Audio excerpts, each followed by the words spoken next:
Today we will be demonstrating an initial run test of a Servo SA Mitsubishi Servo drive, an MRSA 202 drive that we have repaired. We will go ahead and explain some of the connections. We have our motor connections, U, V, and W for power. We have our input voltage connections, R, S, and T. We have the necessary jumpers for running underneath. We have our feedback cable that we have made to do the test, and we also have the I/O for the controller made up here. So this is a controller cable that we have made with all the necessary connections to run the servo. Over here we have set up our switches. Normally in a machine, these switches would be going out to the control interface for the machine operator, but here we have simulated that with a potentiometer and several switches.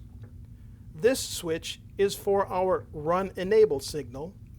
This switch we have for our counterclockwise movement, and this switch we have for our clockwise movement. So what we will do is, we have currently the motor running in one direction, and we will go ahead and put it to enable and run the motor.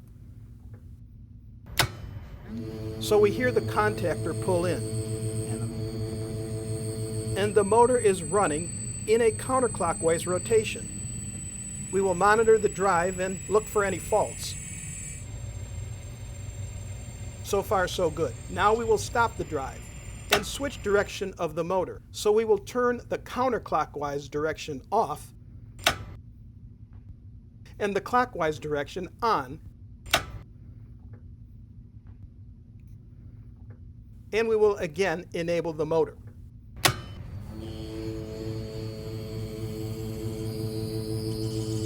Now we see the servo motor running in a clockwise rotation. We have no faults on the drive, and everything seems to be working well. Thank you for watching. For more videos, subscribe to our channel.